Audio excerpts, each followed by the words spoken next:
Alright, people, midweek report time. Now, let's start with the whole.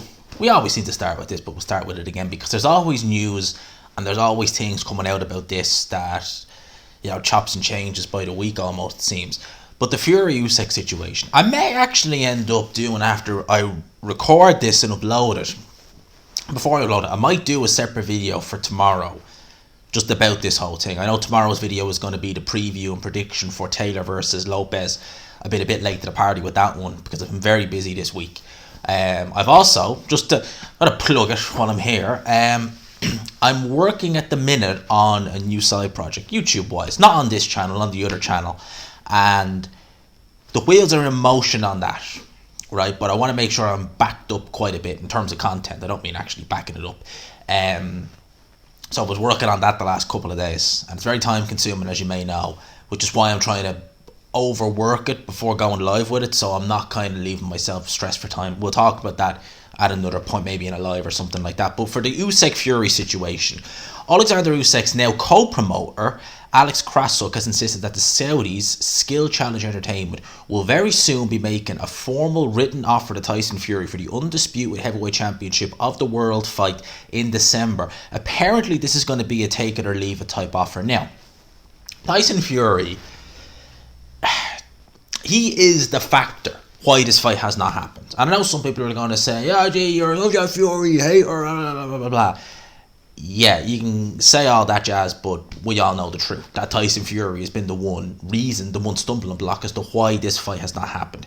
Going back, if you want to be brutal, like, he's put Undisputed on hold since 2021, before Usyk was even unified champion during the Joshua days, when all this speaker with the Prince of Saudi Arabia, this is going to happen on August 14th, and then days later, I think it might have even been the next day, the arbitration hearing ruled in Wilder's favour. So he's been doing this for a while. Now, when they were talking about this fight originally, in fact, actually, I think it was when Joshua was going into the rematch with Usyk, he was saying that he'd fight Joshua for free on Channel 5 and give the tickets out to the public.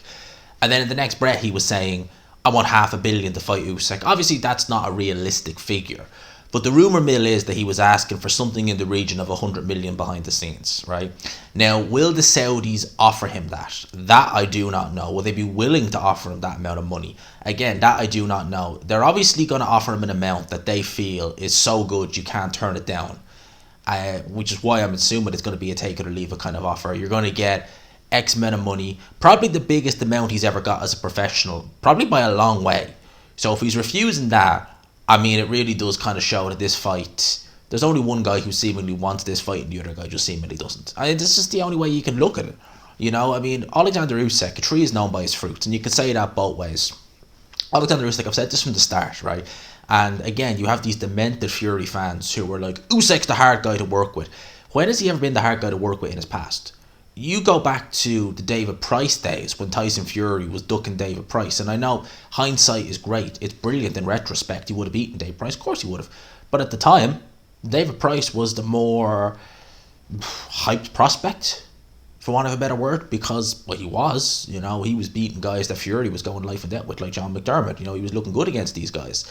And you go back as far back as then, Fury was, not fighting his domestic rivals. It's been all that way right up into his career. He's taken calculated risks at certain times, and then other times he's tried to gaslight the public into thinking this guy doesn't want to fight him, and that, I'm going to fight someone better, and he's picked up guys like Tom Schwartz and Donovan Lane. Whereas Oleksandr Usyk has gone into opponents' backyards time and time and time again, one after the other. So this take it or leave it offer, Let's have a look. We might hear rumours, you never know, about the amounts that they'll be. And, the way Frank Warren has done this and he swung this, he's gone and he's brought these guys like that Garrett A. Davis, that cretin Garrett A. Davis out of the woodworks, who is, he is the biggest Fury fanboy you'll ever see. Even Mauricio Sullivan. I mean, at the end of the day, why look, he's your champion, I get that, but this is a recurring theme with Sullivan, that he's picked out fighters, specific fighters who he's real comfy with and cozy with, and these other champions who he couldn't give a you-know-what about, he'd happily just strip them and say, I'm stripping you because of some absolute nonsensical reason, but yet he'll let one champion not defend his title, he'll let one champion do X, Y, and Z. If one of the champions even I thought it was Canelo. Canelo wasn't no, he wasn't champion at the time when he failed that drugs test back a couple of years ago. He wasn't WBC champion at middleweight, but he was simply just, oh yeah, you're fine, you're A-okay, no problem there. So yeah, it's just it is. It's the way boxing is, unfortunately, and you try and defend it, but it's difficult.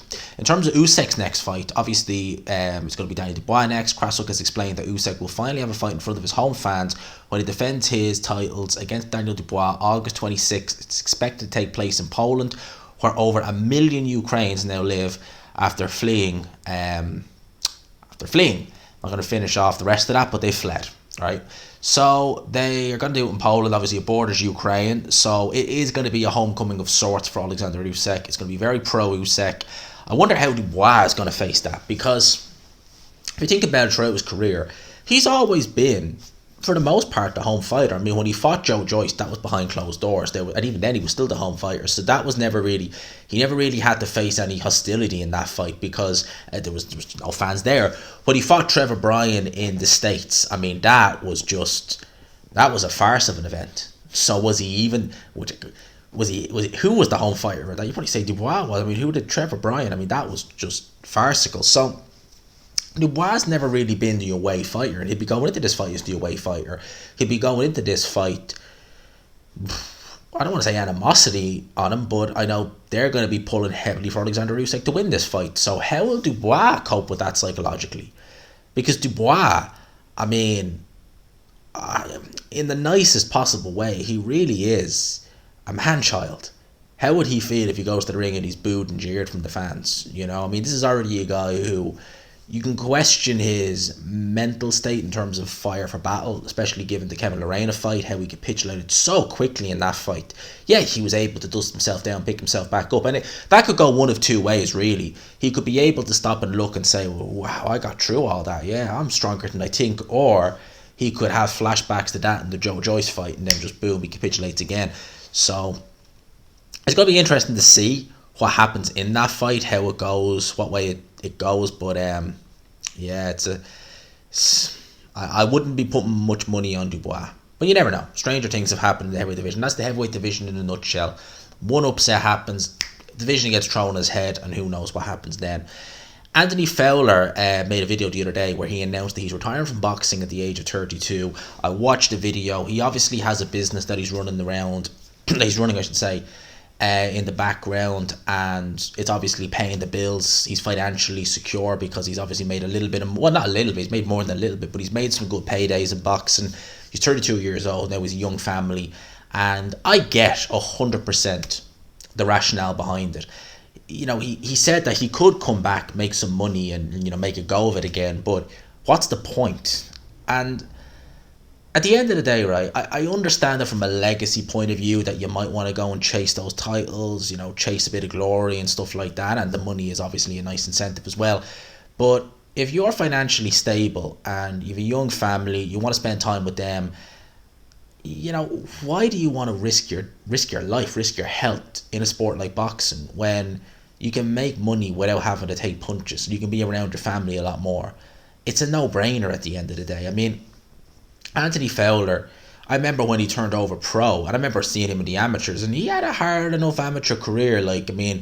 He was someone who, even at the start of his pro career, people were saying he's not going to have long to do in the sport. Not because of his age. He wasn't that old when he turned pro. He was only in his mid-20s, but he had a hard amateur career. He took a lot of shots in the amateurs, and you can see that in the pros, that he was not hard to find. Yeah, you could punch a bit, but he wasn't hard to find in terms of taking shots, and that wears you down.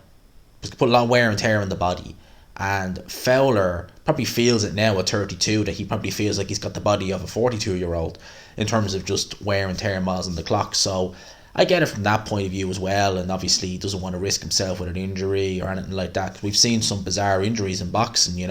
We've seen people get bleeds on the brains in sparring. It does happen. Eric Skoglund is a good example of that.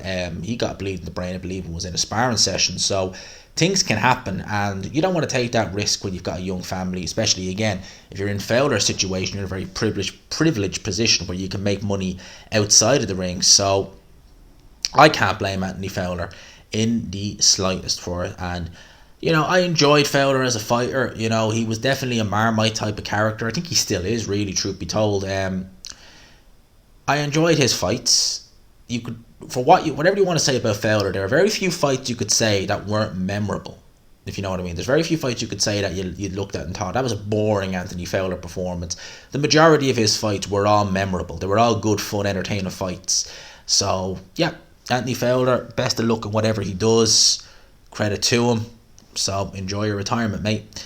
Eddie Hearn has declared that they've made Dillian Whyte an offer. Yeah, I actually think I talked about that, but I also saw some further movements on that. Yeah, Eddie Hearn says that Joshua is on board to rematch Dillian Whyte on August the 12th, despite his Instagram post. I think it was a few mind games there. He wants to fight. He was the one who asked to fight Whyte. So he's alluding to the fact that Joshua made that Instagram post a couple of months ago. A month or 2 weeks ago there, or 2 months ago thereabouts, basically saying that his next fight's going to be in December. It's not ideal, but everything has a bigger picture. And so we all kind of thought, okay, he's going to be fighting a Wilder or someone like that in December. There's going to be no interim fight, but apparently that was all mind games. I mean, why is beyond me. I mean, Joshua's never really been one for playing the mind games, to be honest, but he's going to go in there with Dillian Whyte. I suspect it was more a case of they were told, you can't have a fight in December. If you want this Wilder fight, they said, look, Dillian Whyte's not going to be much of a risk. Okay, fine. No risk. You can have it. Well, is it? I'd say a 5% risk. I give Dillian Whyte maybe a 5 to 10% chance of beating Joshua. That's it. Him and Dillian Whyte happening in August. I would wonder, as I've said, will Wilder have an interim fight if Wilder in fact is the opponent? And in fact there is actually quotation from Eddie Hearn here. They await a formal offer from the Saudis for Joshua versus Wilder in December. We've been promised even if Tyson Fury doesn't fight Usyk, it will be AJ versus Wilder. I don't see Fury taking the fight. I would say if all else fails with Fury, he probably would do the Joshua fight. Like, what I mean, if all else fails, if the Usyk fight goes belly up, if he can't secure a Francis Ngannou or someone like that, he might just look and say, yeah, let's just do the Joshua fight in Wembley, because I don't think he'll really... Look, I wouldn't let him away with anything other than Usyk at this point. I would let him away with a fight against someone like a Joshua or someone like that if we were guaranteed the Usyk fight happens next, and obviously vice versa with Oleksandr Usyk. But if it's just going to be a case I'm going to leave Oleksandr Usyk to one side and I'm going to fight a Joshua, I'm just like, nah, mate, you don't even dare claim you're the best ever if the Usyk fight is still there on the table and you're not taking it. Obviously, as I said, if we knew, if he, a bit like what Usyk here, where he's fighting Dubois, where it was like, I'm fighting such and such next, but Usyk is definitely 100% guaranteed, signed and sealed, he will be next. Okay, fair enough, both ways. But I ain't accepting anything other than Usyk. If Usyk is there, you can fight him, but you're just refusing to, as I've said, I ain't going to accept that. In terms of Wilder versus Joshua, love the fight, always have. Think it's going to be a good fight, but we need to see what's going to happen with Dillian Whyte. Joshua, I would expect him to get through Dillian Whyte reasonably straightforward, truth be told. With regards Wilder, will he take an interim fight? That's the big question, because I think that Wilder would be well advised to take an interim fight, truth be told. I really do. Katie Taylor now looks set to rematch Amanda Serrano. Ooh. Rather than face Chantel Cameron next. Ongoing discussions for the Cameron rematch may still happen. Decision by the end of next week. Okie dokie, let's wait and see about that. Eddie Hearn says that they want to actually resolve this Lee Wood mandatory situation. So obviously they want to do Lee Wood versus Josh Warren for the WBA featherweight title. That's the goal, that's the priority. They want to do that fight next. So they're saying that they're potentially going to do a step-aside deal with the mandatory, and then as soon as Josh Warren and Lee Wood have their fight, these two guys, well actually whoever wins is going to vacate, and it's going to let the mandatory and Ray Ford fight for the vacant straps straight afterwards. So that way does kind of mean that the guy gets his shot at the title. Eventually these can have their fight and they're not going to hold anyone up. It's just going to be like, right, here's your belt, let the division carry on. And then I would imagine both guys will be looking at retirement. Lee Wood and Josh Warrington, because both guys are looking probably for one last big payday. They're both near the end, although Lee Wood still has a lot to give. I think more to give than Josh Warrington. Canelo Alvarez, Dimitri Bivol rematch negotiations remain ongoing. Hearn has told TalkSport today. He said that it's not even a case of Bivol pricing himself out. He just feels he has a certain value in the fight. At the moment, we're not there. Yeah, like, let's see what happens there. To be honest with you, my preference would be Benavidez. I love that fight. I love the Benavidez fight. If he wanted to do that fight, so be it. But I just think that Canelo Benavidez is a better fight. I really do. I like Canelo Benavidez. I think it's a great fight. And if the money that we're hearing financially for Canelo, it makes sense. So let's wait and see there.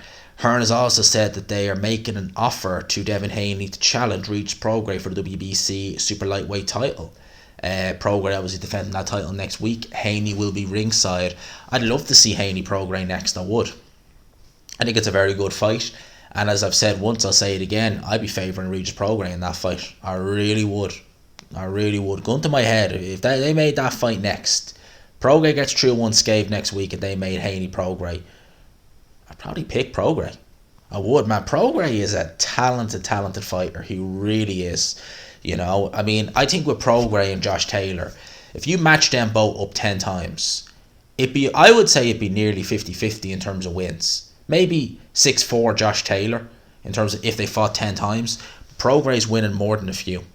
He really is. He really, truly is. Speaking of Josh Taylor versus Teofimo Lopez, obviously their fight is coming up now the weekend.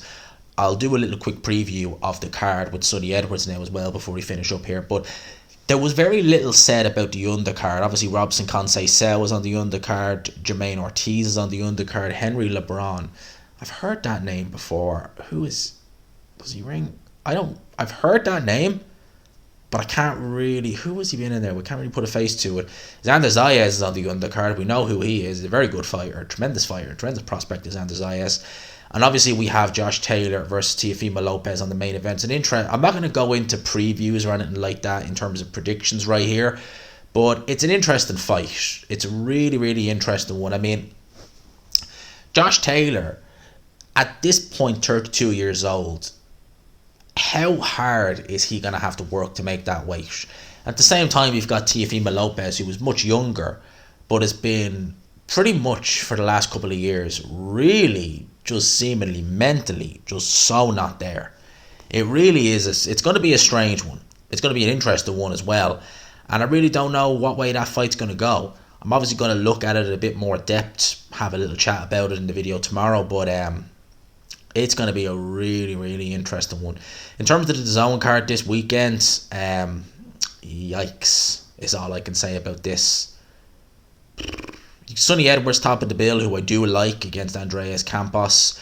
I like Sonny Edwards. I find him an interesting fighter, but the rest of this card, I mean, Jesus, people. And you've Ellie Scotney fighting. That should have been on the Taylor. Cameron on the card. Nia Hughes versus Katie Healy. I like Katie Healy as a fighter. She's better than I think she's looked in her career. I'll put it like that. She's better than I think she's looked in her career. Johnny Fisher, I mean, I haven't even done a review of a Johnny Fisher yet because I've waited a little bit to see if he's impressed me at all in any performance, and I'm still waiting on that performance to impress me. Maybe he'll do it in this fight, but I doubt it, as I often say. Reese Bellotti is fighting Youssef Kamawi, I think is how you say that name. I mean, I thought Reese Bellotti retired. I mean, he was being hyped big time by Matchroom back in the day, but he's done. Every time he stepped up now over the last few years, he's lost, and sometimes he's lost quite badly. So Reese Bellotti being taken out again, not a great card now, I have to say. I mean, to say the least. I'll be interested in the main event, but after that, aside from that, I'm just like, meh. That's the kind of way I am with that card. I'm just looking at it like, nah. That's pretty much it with that card. So I think that's pretty much it with regards to boxing news. So I'm doing this a bit early in the day today because I'm going out now in a little bit with my friend, just going out to meet him. So that's pretty much it for today with Midweek Report. But I'll obviously do I'll probably give still my 2 cents on the Fury Usyk situation. Obviously, we're going to do a little breakdown for Josh Taylor versus Teofimo Lopez at some point tomorrow. So we'll chat with you on that one. I hope you enjoyed the video, people. If you could, as always, smash the like button, hit subscribe. Of course, we haven't already. For now, lads and lasses, I'll leave you with that. Peace.